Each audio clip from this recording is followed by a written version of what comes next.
So please welcome from the movie The 13th, Bryan Stevenson. And the director of I Am Not Your Negro, which plays tomorrow, Raoul Peck.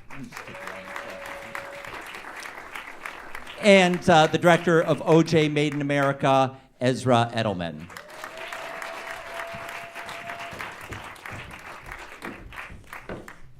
So we've got trailers of each of these three films, and I'm going to start by showing a trailer and then talking to you each a little bit about the project that you're involved with, and then we can have more of an interactive conversation after that. Let's start with a trailer from 13th. We can roll that now.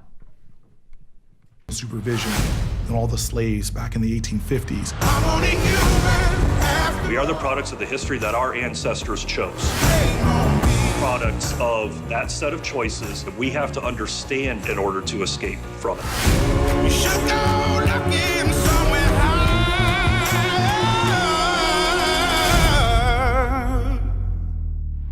I'm only human after all, don't put the blame on me. Bryan Stevenson, you're a prominent voice in this film. In fact, you get the last word in this film. You, as a lawyer, have worked on criminal justice issues for a long time.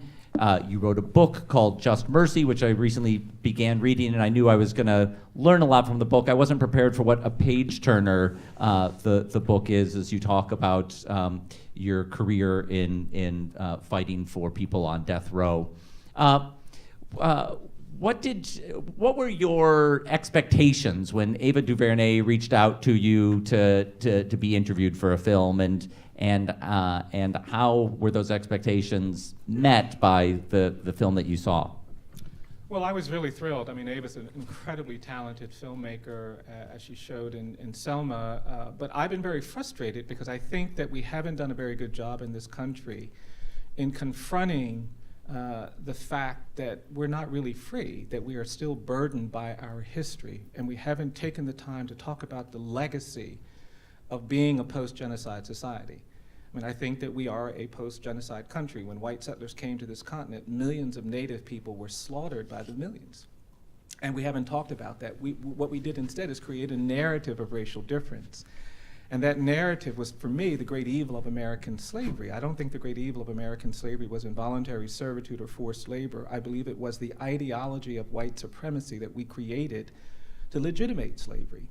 And the 13th Amendment doesn't really deal with that. It talks about involuntary servitude and forced labor, but it doesn't talk about this narrative of racial difference. And because of that, I don't think slavery ended in 1865. I think it evolved.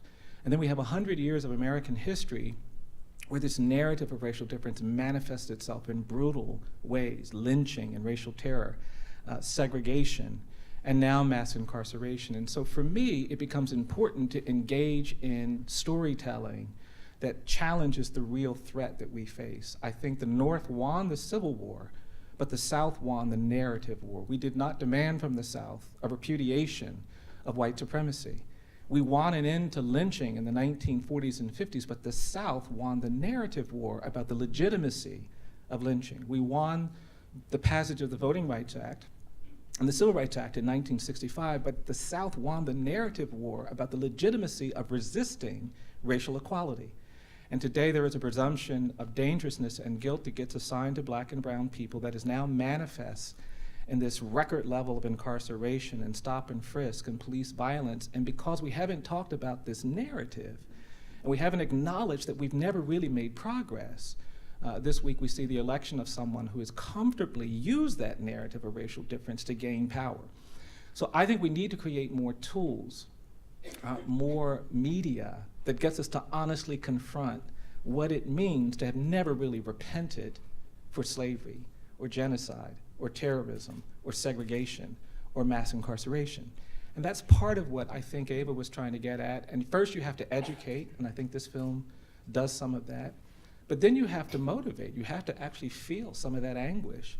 And I like the way she integrated so many different perspectives to give, some voice to that pain that many of us feel when we constantly have to navigate. My birthday's Monday. I'm about to turn 57, and I'm really starting to feel weary from having to overcome the presumptions of dangerousness and guilt that get assigned to me.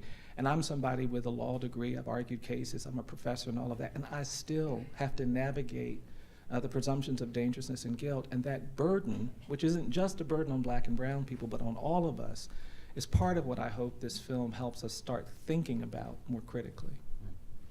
Let's move to the second film, I Am Not Your Negro, which draws from the writings of James Baldwin. Why don't we start by watching the trailer for I Am Not Your Negro.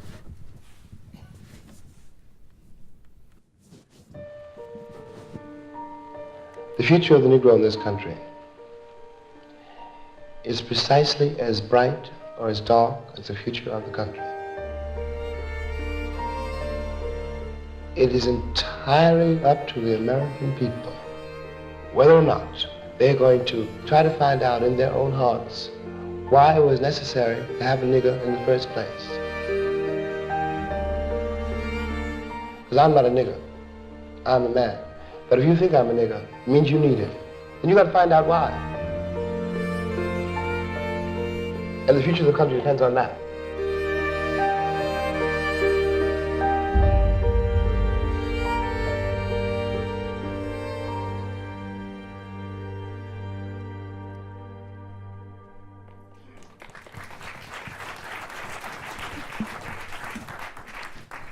Raoul Peck, in your film, you are bringing the words of James Baldwin and putting them in a contemporary context and also drawing connections to the Black Lives Matter movement. And someone might imagine watching your film that, oh, he probably got inspired by the Black Lives Matter movement to make this film. But in fact, if I understand correctly, you've been working on this film for many years. Can you put into context what got this film started in the first place? Well, I've been working on this film for at least 10 years, and not counting the 30 years prior since I've discovered James Baldwin's book. And by the way, all what you said is precise and exact. And Baldwin has been one of the few people who have seen through that false and flawed history, that the history don't start with slavery, it started with a massacre. And this massacre have been totally put under the carpet. And so we are living with totally different history and totally false history. When we are talking about a free country, I'm sorry, but the first free country of the Americas is Haiti. And they where you were born. Where I was born. And briefly served as Minister of Culture. Yes, everybody makes mistake. But Haiti is the first territory where slaves fought against the armies of Napoleon, of the British, of the Spanish armies, and they created a nation where the soldiers of that nation, 60% of them were born in Africa. And they created a free nation. The first Haitian constitution, 1804, stated that any fugitive who set foot on Haiti is a Haitian and a free man or a free woman. And this revolution have been totally erased. The United States took 65 years to recognize Haiti as an independent country. So that's the same narrative that they just kept unknown to our own people. You know, basically we don't know our own history. And that's what we are witnessing today. And I've seen a lot of pundits saying since 2 days, you know, oh, they are angry. And that's why, you know, we should care, we should hear them. But the problem is when black people have been angry, or Indians, they kill them. You know, they didn't even want the election. They were killed. All our leadership were killed. And that's the story continuing. This election, I'm not afraid of whatever happened, because for us, the fight will just continue. And we have no choice. So our anger, we learn how to organize. There have been many movements, civil rights movement, Black Panther, Black Muslim, all these organizations. Today, Black Lives Matters. You know, we have found ways, intelligent ways, to fight that system and that void of history. and it will continue. So we're talking about histories, misunderstood histories, mistold histories. Brings me to O.J. Made in America. This was a film when I first heard about it, I thought, there's no way I want to re-see that story again. I know that story. What could possibly be brought new to that? And of course, for any of you who have seen it, and we're going to show full 7.5 hours on Monday if you haven't, it's like having your brain reprogrammed in what you thought you knew and what you didn't know. Let's look at a trailer for O.J. Made in America.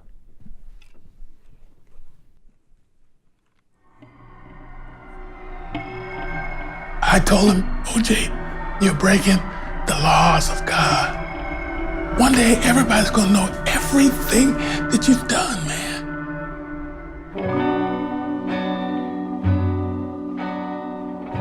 If you're a black man in America, you're fighting our war. Ooh, sinner man, where you gonna run to? The reality of black America and white America, two totally separate worlds. Ooh, sinner man, For us, O.J. was colorless.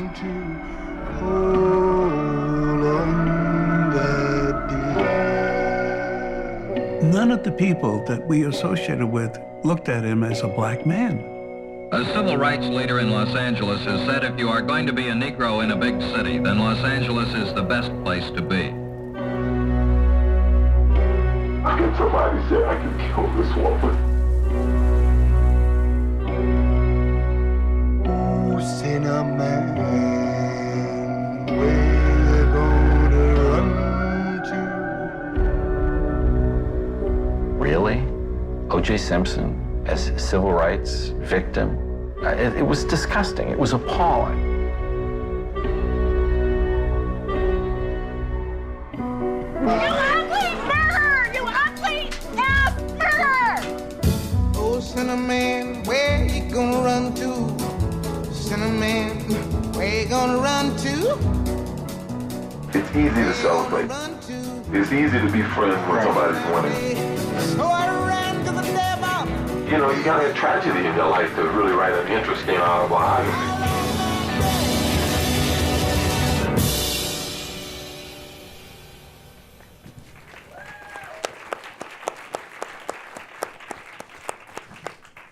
Ezra, before this film, you had made other documentaries rooted in sports, often had a racial undercurrent to them.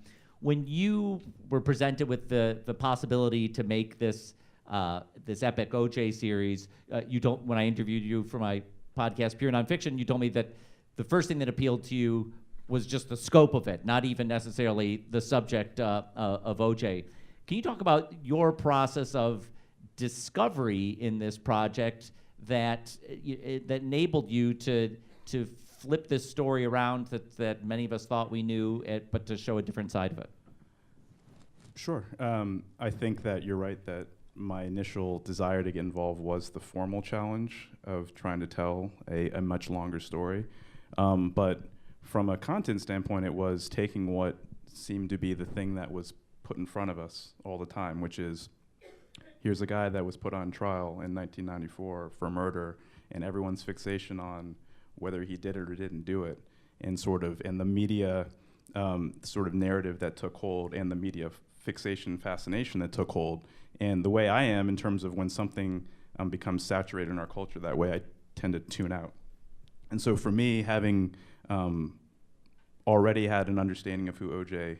was as culturally, as an athlete, predating 1994-95, I really understood that when you even looked at the landscape in which he came to be famous in 1967, going to USC from San Francisco, having grown up in the projects, what USC as a school was in that place and time, where it was located next to Watts, which had burned in violence a year and a half before, in relation to all the issues that Bryan and Raoul were talking about, that there was, when you looked at what the story became in 94, 95, it was clear that it had very clear roots and antecedents in this place and time that OJ came to be, and this sort of toxic mix of his quest for celebrity and his quest to be deracialized in many ways in terms of how he wanted the world to see him versus what was going on next door to him as he was becoming this football hero, this American celebrity. Those were the things that got me engaged with telling this story and understanding that there was a much bigger American narrative to be told beyond did he do it.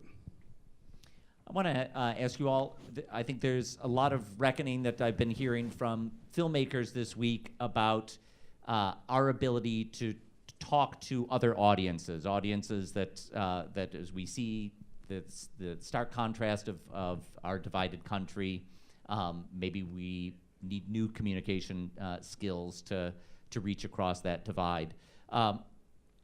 Bryan, you just literally stepped off a plane from North Carolina, and after this, you're getting on a plane to go to Washington, D.C. You've worked in the South for a great deal of your career.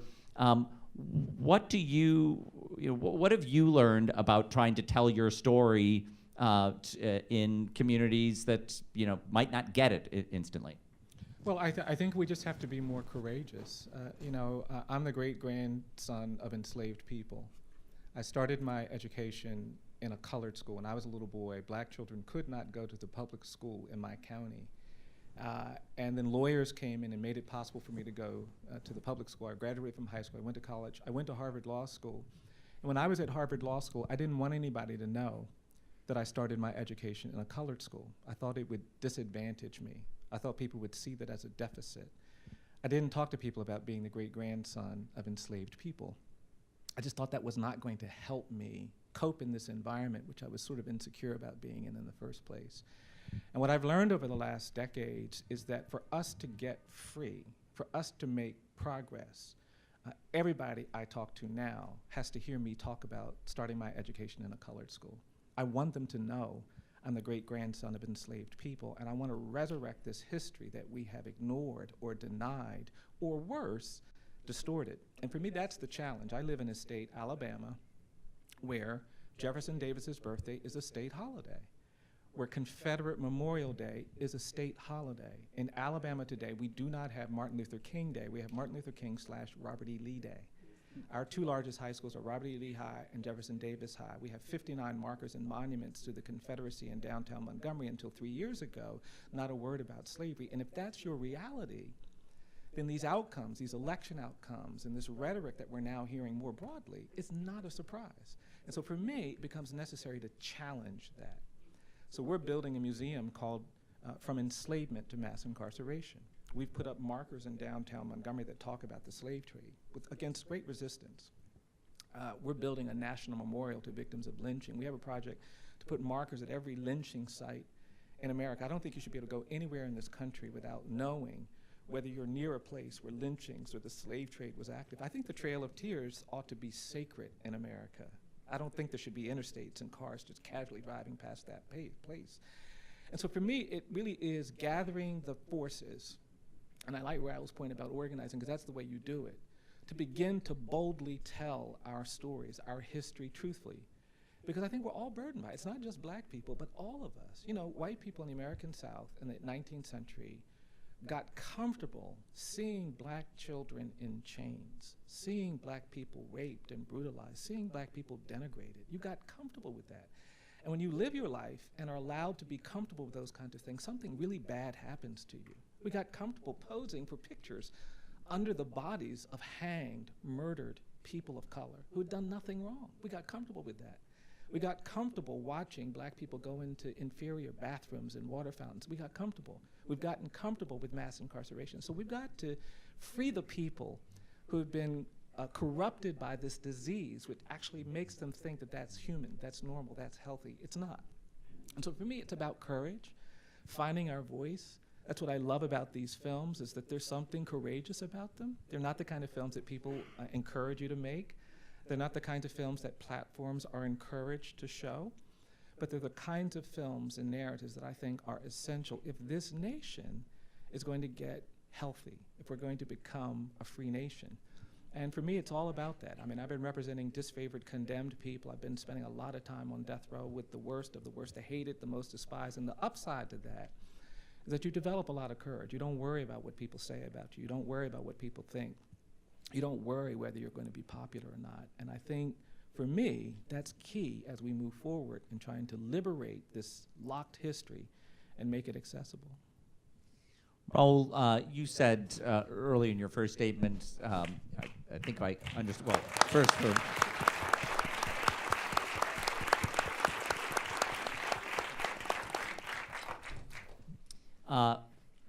let's see how much applause this gets. Raoul, you said you're not worried about this election.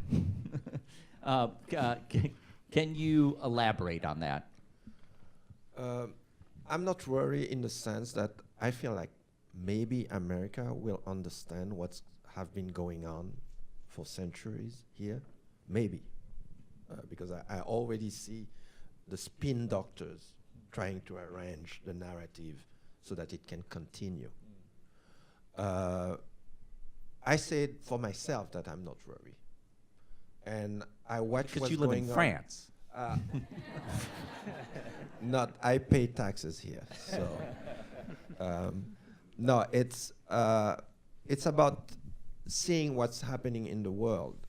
We had Berlusconi in Italy. We have a Le Pen coming up probably in the next election in France. We've seen those walls being erected throughout Europe. I've seen when I was 18, 20, I saw how traveling to every country in Europe where I needed visa, when 20 years before as a Haitian, because Haiti is an old republic and had convention with the whole world. With my Haitian passport, I could travel the whole world. And I saw, as I grew up, all those frontiers being shut down. And the same here, the same thing here. You know, we saw our leader being executed. We felt that anger that we feel every day, whether you have a diploma from Harvard, Yale, or Princeton. You know, but once you start getting in the subway, your life is in a balance. You know, and there is what we call now, recently I heard the name is like soft racism.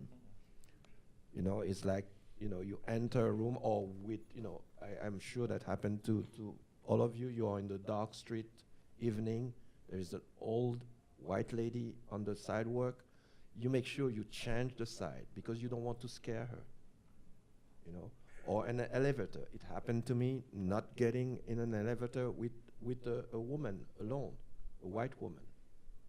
Not that because I'm scared or it's just I want to make her comfortable. You know, so that's something you deal with every single day. So the whole rhetoric about Trump and the whole rhetoric about white male uneducated or lower middle class men in America being angry, I'm sorry, grow up, you know, grow up.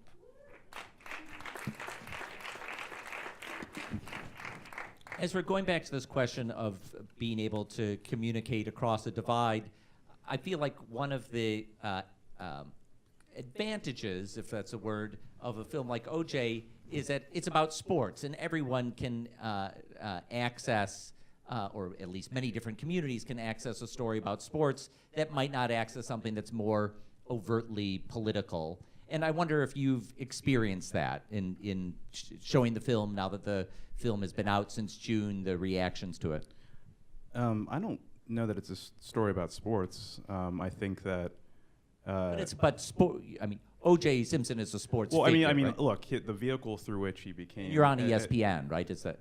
No, well, I mean, I'm just going to answer as far as O.J. goes. I mean, O.J., the vehicle through which he became famous was through sports, and that is something that we all, and that made him the complicated figure that he ended up being. That he became a sports hero, and then an actor, then a celebrity, but at all times he was someone because he came up through that, through an area that black people and white people uniformly engage and enjoy, and he did not have to suffer the same indignities that others did, because yes, white people absorb our athletic heroes in the same way that black people do in America. And so I think from a starting off standpoint, sports being the great equalizer also was this thing that I think allowed OJ to dilute himself as far as the path he ended up taking.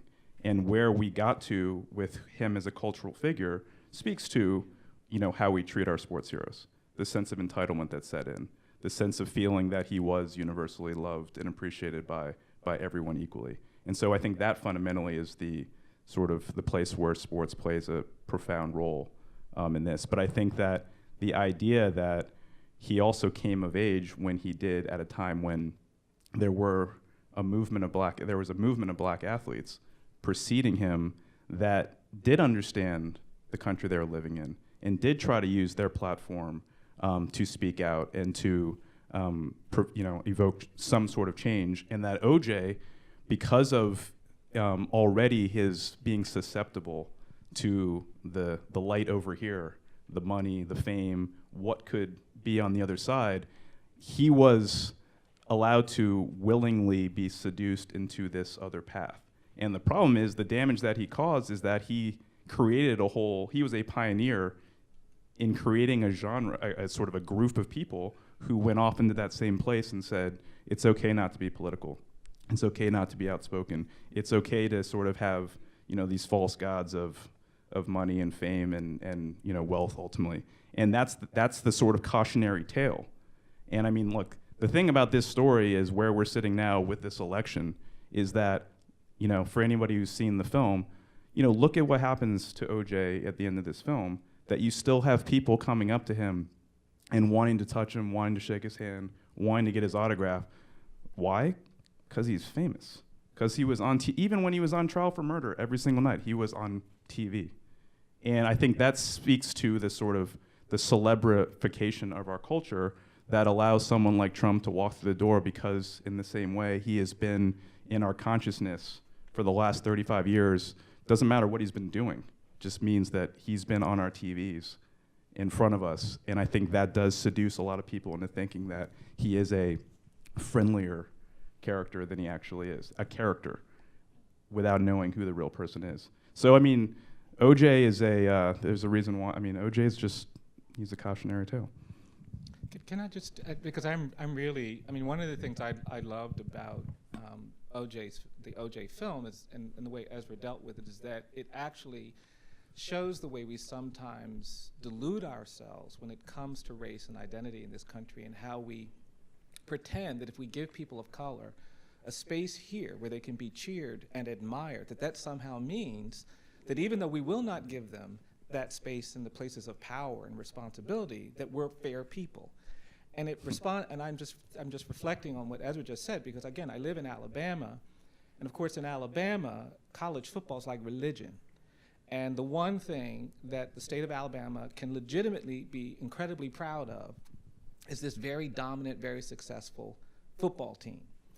And of course, everybody cheers for that team. The perversity is, for me, is that Alabama has a state constitution that prohibits black and white kids from going to school together. The language of the state constitution still prohibits black and white kids from going to school together. And the reason why the state constitution still does that is because to change the state constitution requires a statewide referendum. And nobody has been willing to try to take it out until 2004, when the legislature said, okay, put it on the ballot, let's take this out of the state constitution, because other states were beating Alabama up when they were competing for like the next car manufacturing company. And they put it on the ballot, and in 2004, because nobody was prepared to talk about this history honestly, the majority of people, 53% of the people in the state of Alabama, voted to keep that language in. Most of them would then go cheer this predominantly black football team at the University of Alabama. They put it back on the ballot in 2012, an even higher percentage, which is a reaction to the election of Barack Obama, voted to keep in the language that prohibits black and white kids from going to school together. But because they then go to Alabama and cheer these all black players, they don't think that implicates their attitudes and their opinions about race. And we use sports, and I think, and celebrity and culture and music and entertainment as a way of deluding ourselves into thinking that because we like rap music, that means we can't be racist. Because we cheered for Beyonce, because we cheered for Stevie Wonder, because we cheered for somebody like Sidney Poitier, that means that we're not racist. When at the same time, what we're doing is creating little comfortable spaces where they don't threaten our security. On that football field, you don't have to worry about being hurt unless you get on the football field. When they're on the stage, you don't have to worry about being hurt. And that kind of delusion, that kind of manipulation of the narrative is part of what I think we have to see. And that's what I like about OJ. It starts to pull away, deconstruct that delusion. And I think we have to do that if we're going to really honestly understand where we are in this country. When you talk about that kind of disconnect where people vote one way but cheer the opposite, it makes me wonder about confronting those disconnects and the strategies any of you use as storytellers to confront disconnects.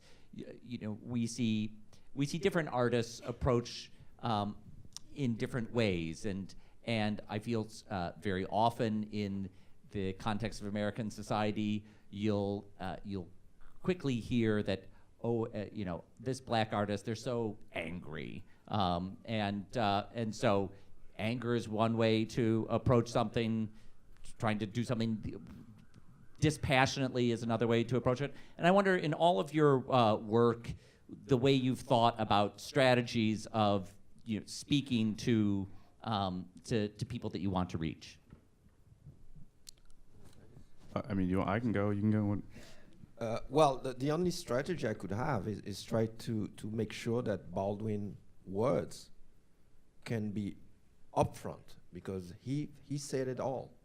There is nothing else to add. He's probably one of the first few who really saw through the system and articulately told about it. And those words resonate as they resonated 40 years ago, and today they are exactly what we are living through. And what he says about the narrative as well. He said in the film, there are two levels of reality that exist in this country, and there were never really an attempt to make them connect. You know, and he took the symbol of Doris Day on one side and Ray Charles on the other. So he confronted those images, and we have been fed by all those images for decades. You know, Hollywood prosper. I should clarify that one of my favorite parts of I Am Not Your Negro is drawing upon Baldwin's writings about film, and you're able to juxtapose these film clips, including of Sidney Poitier, and then we hear Baldwin commenting on them, and it's a wonderful piece of cinema when that happens. And Baldwin says about Guess Who Comes to Dinner. This film, I remember as a young man, it was like a great progress, and white liberal thought also that we are all brothers and sisters, we are all together.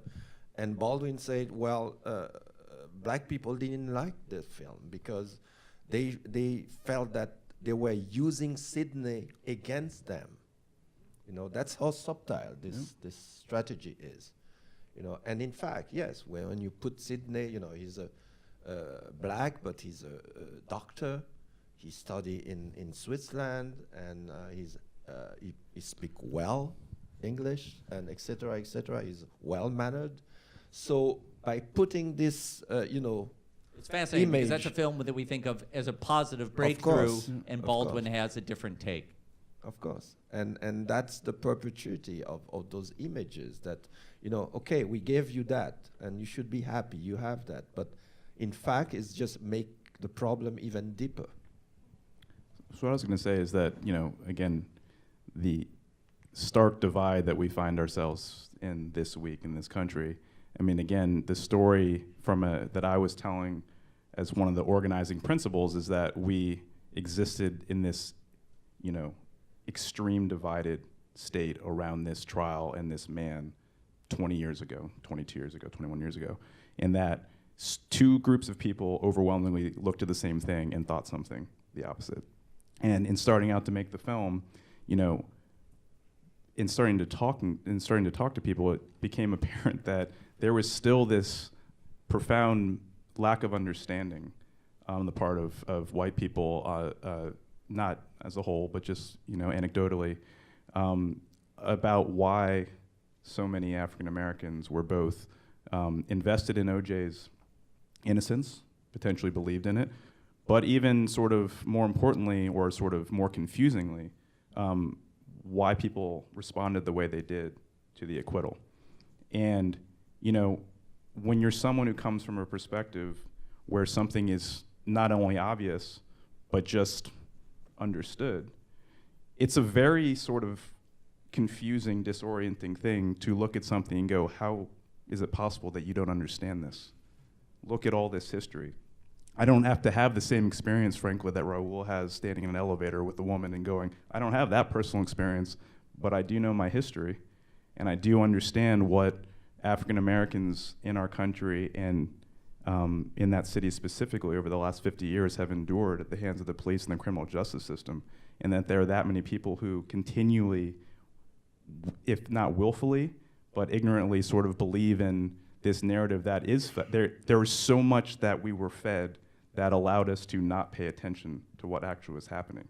And so from a storytelling standpoint, if you can take the time, if you can have someone who is willing to give you the time to show the history and to alter perspectives and to have that, and if people can actually engage with it, to your point about sports, to your point about ESPN, if that is a vehicle that people who might not think like I do, if that gets them in the door to watch something and have their perspective change, then that's a great thing.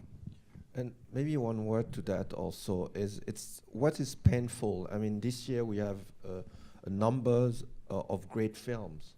Eva's film, Josh's film, even your film about OJ. And I know many colleagues who have been doing those films, trying to make them for decades, who never could get access to tell those stories. And I'm glad that we can celebrate those films that we manage, but we are making them on the shoulders of other people who have been trying for the last 30, 40 years. Some of them are still struggling to make their films. And this industry, that they are part of the problem as well. The press is part of the problem as well. They nurture somebody like Trump. They make it possible. The development of tele-reality in this country is something that have killed a lot of brain cells in this country. And we just, as you say, we just continue, I see it as, no, it's nothing wrong, but it add up, it add up. And I wish that part of the struggle is to make sure that we can get out more of our narrative out there and educate, although I don't like that word, but it is basically to educate us and the other. And to come back to Baldwin, if you don't want to see that, you are a criminal. Bryan, you're a storyteller in the courtroom, and you're a storyteller in your work as an advocate trying to raise larger issues. Can you talk about some of the strategies that you've developed to tell a story to someone, whether it's a jury or a judge, who coming into the situation has a 180-degree different perspective on it than you do? Yeah, well, I think if you're trying to change things, you have to be willing to go where people are. You can't just say, this is the truth, this is my truth, I'm going to scream it, and I'm going to demand that you come and hear it and experience it. Sometimes I feel like that. There are moments when I think for many people who are marginalized where you need to be able to do exactly that. But when you get past that moment, if you've decided that you want to change things, then you have to do something else. You actually have to go where people are. As a lawyer trying to persuade people, when you do capital work, only people who believe in the death penalty get to serve on capital trial juries. If you're against the death penalty, you're excluded. So you're in a room of people who are fundamentally not where you are when you're trying to talk about these issues. So you do have to go where they are. But you have to go where they are, I think, tactically, strategically. And you have to be willing to move them. And sometimes you move them by getting them to recognize hypocrisy. Sometimes you move them by getting them to recognize that if they stay where they are, things are going to get worse for them too. Sometimes you move them by just persuading them that you can't be a Christian, you can't be a human, you can't be decent and stay where you are. And you know, I wrote my book, and it's about a crime. One of the main stories is a murder that takes place in Monroeville, Alabama. It's an innocent African-American man who spends years on death row for a crime he clearly didn't commit. And I was telling somebody I was going to write this book, and Monroeville is the community where Harper Lee grew up and wrote To Kill a Mockingbird. If you go to that community, they love To Kill a Mockingbird. The streets are named after characters in the books. The delis are all named after characters in the books. There's Boo Radley Drive and Atticus Hall, you know, High Interstate, all that kind of stuff. And someone had said, well, if you're going to talk about that, please don't talk about To Kill a Mockingbird. Please don't try to make people feel bad about living in the community where they celebrate To Kill a Mockingbird and caring nothing about this innocent black man. I said, I have to talk about that. And maybe if we begin to understand some tension in that story, it's like what Raoul was saying. I read the book, I think it's a beautiful book, but I relate it to Thom Robinson, who dies in prison from hopelessness. And that means I wasn't prepared, I didn't want to be called Atticus Finch. Atticus Finch is a failure to me. His client was convicted and died in prison of hopelessness. That's not the kind of lawyer I want to be. But it's only when we create a narrative of him being courageous against some of the other sentiments that we say, oh, that's a hero. And so I think we have to push people to go beyond it. But I think you go where people are, and you begin to push them. And you try to persuade them that we are in it together. And then the one thing, because our country is so punitive, for me, the strategy, I have to make sure everybody understands that I'm not interested in punishment. I think one of the reasons why we don't talk about our history of genocide and slavery and terrorism and segregation is that we're such a punitive society. I think a lot of people in this country feel like if we start talking about that and they're white, they're going to be punished. And as somebody who spends his time defending people who've done really bad things, I want to be able to credibly say to them, I'm not interested in punishing America for its history. I want to liberate us. And so if I assure you that there's no punishment on the other side, there's something liberating, something empowering, freeing, then can we please talk honestly about this history? And that is the challenge that oppressed people face, I think, all over the world, is to kind of persuade their oppressors that if we get to freedom and equality, we're not going to oppress you because you oppressed us. That's the power of Dr. King and all of those who embraced nonviolence, is that they offered something better than what they had experienced. And that's something we have to find ways to salute and to embrace and to encourage and to reward, which is why I think these stories do have to be told in a really powerful way. I have one question for you, because I totally agree with you, and you brilliantly tell the ambivalence of those two sides. You know, the one side you have to talk, you have to educate, you have to go inside the system and work with it and turn it over with his own instrument. Yeah. At the same time, we have seen many great people who have done that and have been killed or have been discouraged or have been, you know, commit suicide even. And I feel like it's, you know, it's almost a martyr, you know, to do that kind of work. And the work in front of us is so huge. The ignorance is so huge. And we are faced with people who not only don't try to learn their own history, because we had to earn our own history, and also theirs, and everybody else. And we are carrying those two heavy loads.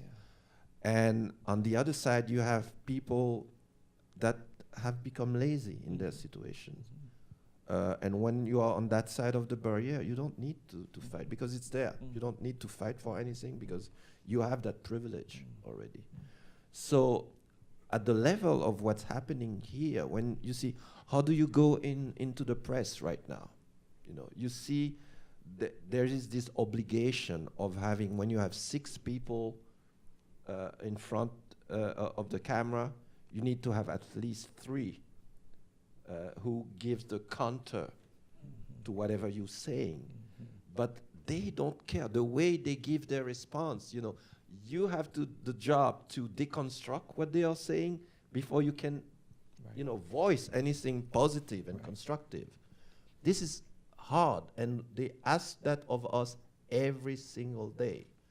And the question is, how do you face that? I mean, we can write books, we can make films, but I feel that it's so minimal what we are bringing, and so that's why sometimes I understand when I see young people in the streets wanting to burn everything down.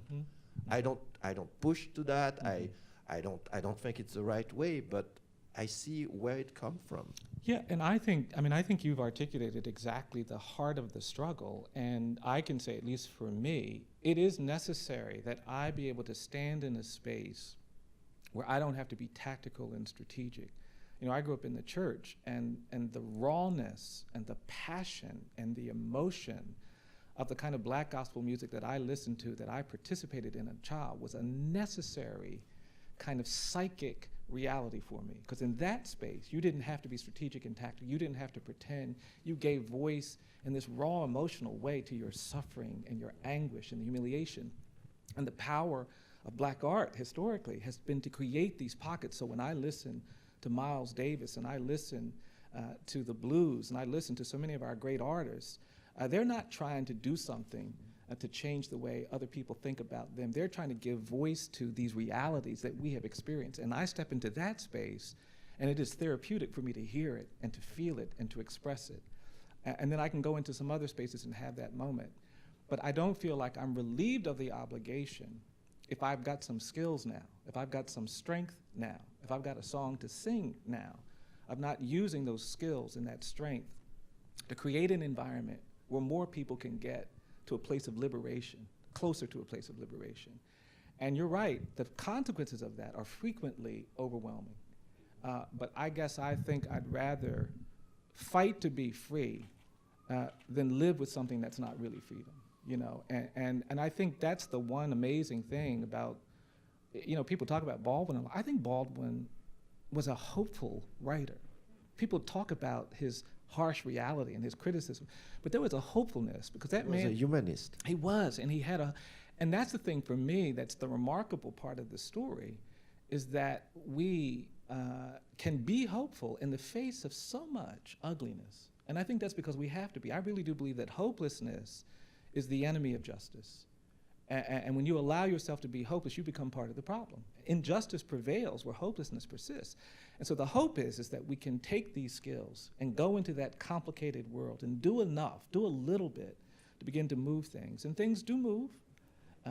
We just have to do a lot more work. I mean, I wouldn't be sitting here if those lawyers hadn't worked the system to make them open up the public school so I could get a high school degree. I'm not confused about the fact that I wouldn't be here but for that activism in the system. But I do think you have to create a space where you can speak truthfully and honestly in a space that feels sanctified by the honesty of this history. Ezra, I want to ask you a question about telling history. It feels like so often we get these great histories too long after the fact.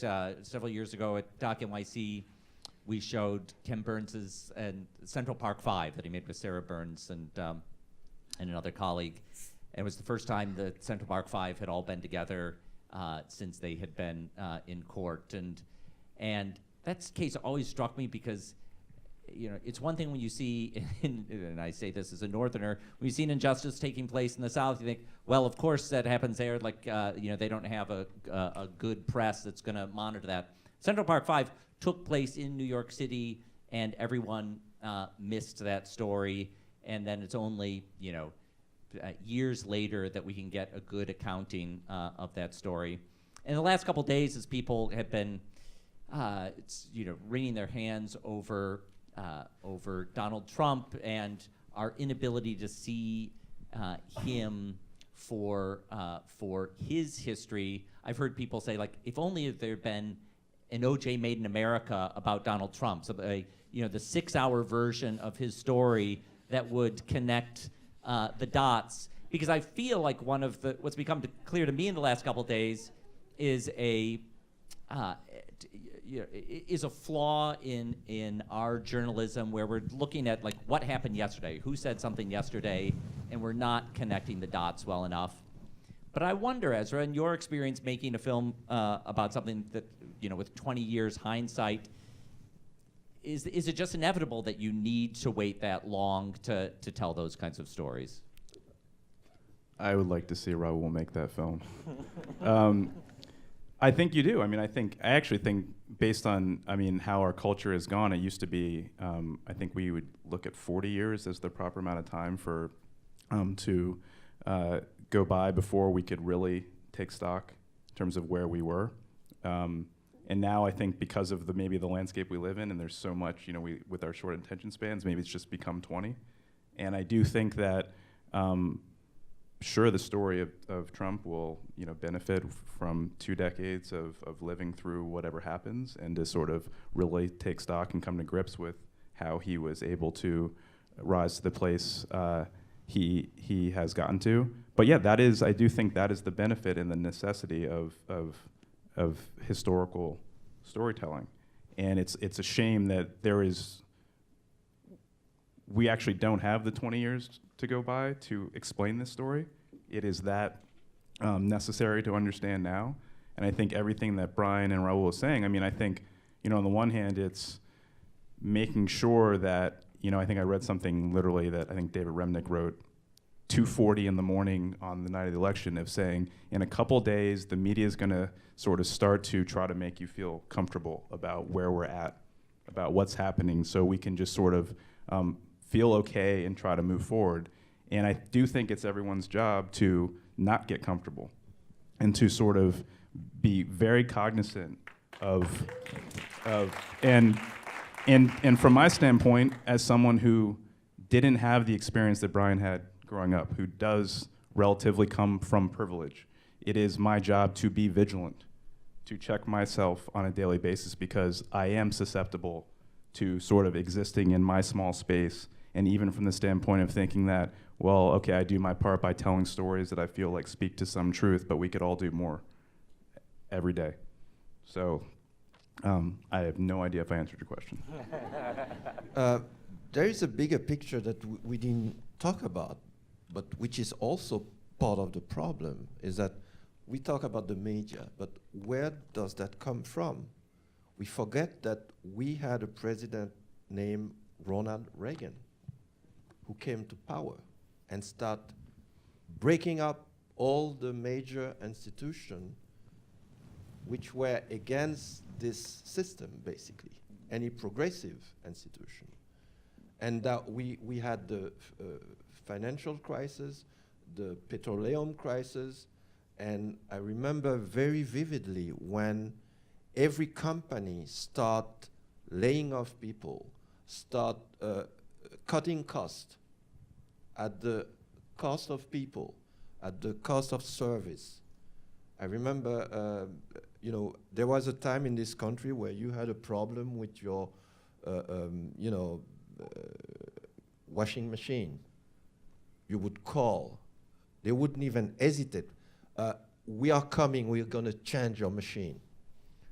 Today, you make a phone call, it takes you 3 hours to get somebody on the phone, and probably it's in Lebanon, and et cetera, et cetera. And what happened in the press is that the big concentration, newspapers, TVs became really money companies.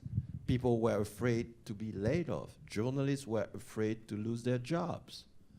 And we get into this era where it was never about really real news, but about entertainment.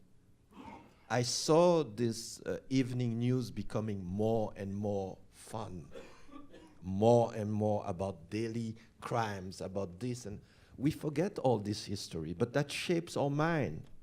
Trump come from there. We saw how, remember when CNN came out as a news network. At the beginning, it was a great idea because they were responding to a need of real news. But then when they saw that the numbers were going down and there was competition, they start also having those pundits. I remember those matches when you had this really far-right guy and the so-called progressive guy. It was shooting matches.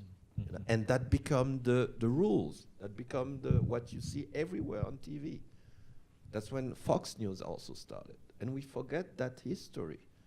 You know, that today we prepare the Trump era.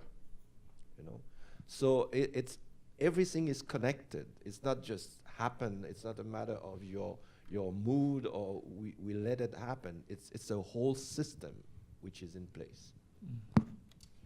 As we get near the end of this conversation, I want to ask about Black Lives Matters, which these films all come out against the backdrop of, even though I think they were probably all started before that was even a known phenomenon. And I wonder to what extent you feel Black Lives Matters is an effective movement for putting these ideas across, and if there are ways in which you think, where you hope that movement will go. You know, I can say, I mean, I should just start by saying, you know, I'm really behind a lot of all of the young leaders. I consider them friends. We talk, we're colleagues and all of that. But I actually think that I think there are a lot of people who are asking questions about Black Lives Matter, and I just think for me, it's the wrong question. I mean, what young people are trying to do is to get everybody else in this country to pay attention to realities that have been going on for decades. And the question is, are we going to pay attention to these larger realities? They're not asking you, this is the power of that movement. They're not asking you to pay attention to them. They're not asking you to know their names. They're not asking you to figure out what they're going to do next. They're asking you to actually look at issues like police violence, look at issues like mass incarceration. And so the real question is, are we going to look at police violence? Are we going to look at mass incarceration? And I've gotten to the point now when people start asking me about Black Lives Matter, I say, no, I don't think that's the right question. I think the question is, are we going to look at these institutions? Because the truth is, because in some ways, that's what that movement wants. And I think that's the real question. And it's like we're living in this moment, and I see, you know, much of what kind of unifies all of these films is they're a reaction against the politics of fear and anger. And they've been going on for a long time. And you don't have to be Donald Trump to play and to manipulate the politics of fear and anger. You can also be Bill Clinton. You can also be a Democratic elected mayor using the same kind of threat of violence to create social control. And so the question really is, are we going to respond against the politics of fear and anger and actually start articulating something that sounds like compassion, that sounds like a commitment to equality and justice, that rejects the idea that everything is debatable? I really like your point, Raoul, about how when you facilitate debates about some things, it's always going to be a setback. If somebody says, let's debate whether the Holocaust was bad, I think it would be completely immoral to have that debate. But we're debating issues that I don't think should be debatable. Is it acceptable to talk about banning Muslims? Is it really fair to call Mexicans rape? And if we have debates like that, we are not going to make progress. And so we've got to find a way to give voice to kind of a moral core, kind of a vision of what it means to be American, what it means to reject the politics of fear and anger. And the best parts of activism, whether it's Black Lives Matter, whether it's undocumented people, whether it's dreamers, is that they're actually asking America to be America, which is the question that James Baldwin posed so long ago. And for me, that's the real question. Are we going to respond to that question? Will America be America? And if we're going to respond, what are we going to say? I think what we said this week is no. And we've got to find a ways to change that no into a maybe and that maybe into a yes, and then figure out what that means. And I think what it means is dealing more honestly with these issues that we highlight: police violence, a criminal justice system that's biased, a failure to talk about our history honestly. And that's where I see the great challenge lying, you know, is can we find a way to kind of organize and begin to talk honestly about what we have to do? Can we act hopefully? Can we act in a way that actually tries to honor the best parts of what it means to be committed to justice? Or are we going to just kind of keep watching as if it's all some big reality show? That's not a healthy way to move forward. I'm pretty sure there's nothing else that should be said after that.